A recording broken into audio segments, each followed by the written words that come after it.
پھر ہمارے پاس آیا نمبر جو ہے وہ 127 ہے۔ وَإِذْ اور جب یرفعو بلند کر رہے تھے ابراہیم علیہ السلام القواعد کیا چیز جی؟ بنیادیں بلند کر رہے تھے، من البیتی بیت اللہ، اسماعیل علیہ السلام، اور ربنا اے ہمارے رب، تقبل تو قبول فرما، منا ہم سے، انکا بے شک تو، انتا تو ہی ہے، السمیع خوب سننے والا، العلیم خوب جاننے والا۔ یرفعو رافع عین سے ہے، وہ بلند کرتا ہے یا وہ اٹھاتا ہے۔ تو آپ کو پتا ہے رفعت کسی کو نصیب ہونا، بلندی نصیب ہونا، اسی طرح سے جو ہماری اردو میں سے ہے اسی طرح سے اس کا میننگ ہے بلندی، اور بلند کر رہے تھے، ٹھیک ہے جی۔ یرفعو کا بیسکلی وہ بلند کرتا ہے میننگ ہوتا ہے یا وہ اٹھاتا ہے۔ القواعد قاف عین دال سے ہے، اور بنیادیں ہیں، دیواریں ہیں، اور یہ جو ہے قاعدہ تو اس کی واحد ہے، القواعد جمع ہے۔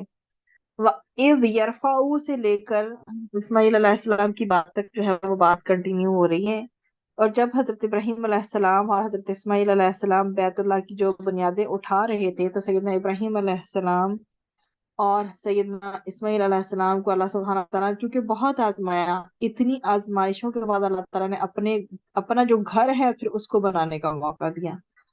تو اس میں امام بخاری نے بھی سیدنا ابن عباس رضی اللہ عنہ سے روایت کیا کہ جب حضرت ابراہیم علیہ السلام اور حضرت اسماعیل علیہ السلام اور ان کی ماں کی خیریت معلوم کرنے کے لیے مکہ مکرمہ تشریف لائے، تو اسماعیل علیہ السلام بڑے ہو چکے تھے۔ حضرت ابراہیم علیہ السلام نے کہا کہ اے اسماعیل، اللہ تعالیٰ نے مجھے ایک کام حکم دیا ہے۔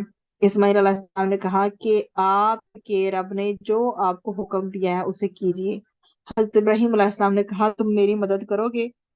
تو فرمایا ہاں میں آپ کی مدد کروں گا۔ حضرت ابراہیم علیہ السلام نے کہا اللہ تعالیٰ نے مجھے حکم دیا ہے کہ میں یہاں ایک گھر بناؤں۔ جب دونوں نے مل کر اس گھر کی بنیاد اونچی کر لی تو اسماعیل علیہ السلام پتھر لاتے رہے اور حضرت ابراہیم علیہ السلام جوڑتے رہے۔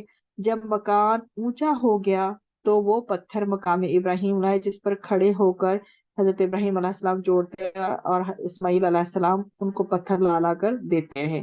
دونوں بیت اللہ کے گرد گھوم گھوم کر جوڑتے رہے اور کہتے رہے کہ ربنا تقبل منا انکا انت السمیع العلیم۔ یہ چیز ہمیں بخاری میں 3364 میں ملتی ہے، یہ ساری ایکسپلینیشن۔ اور پھر آگے جو ہے ربنا تقبل منا، اس قدر خشوع ہے، اس قدر اخلاص ہے، تو اس دعا میں مطلب یقین دیکھیں، عاجزی دیکھیں، اخلاص دیکھیں، خشوع و خضوع دیکھیں، اور اس کے پیچھے صرف رضائے الہی کی سوچ ہے۔ تو اس میں یہ پڑھتے جاتے تھے ربنا تقبل منا اور روتے جاتے تھے اور کہتے تھے کہ آپ مطلب اللہ تعالیٰ کا وہ گھر بنا رہے تھے اور ڈر رہے تھے وہ کہ کہیں آپ کا عمل قبول نہ کیا جائے۔ تو معلوم یہی ہوتا ہے اس میں کہ مومن مخلص ہو کر کوئی عمل کرتا ہے پھر بھی وہ ڈرتا رہتا ہے کہ کہیں اس کا عمل اس کے منہ پر نہ مار دیا جائے۔ تو وہ بار بار یہی دعا کرتے تھے کہ اللہ تعالیٰ ہمارے اندر سے جو خلوص ہے اور جو اثار جو بھی ہم کر رہے ہیں اس کو قبول فرما، ٹھیک ہے۔ وہ نہیں جانتے تھے کہ کعبہ کی تعمیر جو ہے ایک قوم ملت کی تعمیر ہے، بیسیکلی انسانیت کے مرکز کی جو بنیادیں ہیں وہ رکھی جا رہی ہیں، لیکن اللہ تعالیٰ کو یہی منظور تھا کہ حضرت ابراہیم علیہ السلام کے منہ سے نکلے ہوئے کلمات کے بارے میں دنیا کو معلوم ہو جائے کہ خلوص کی اللہ تعالیٰ کے نزدیک کیا قیمت ہے، اور قبولیت کے لیے ظاہری ذرائع جو ہے قطر ان کی ضرورت نہیں ہوتی کہ اس کی ضرورت ہو۔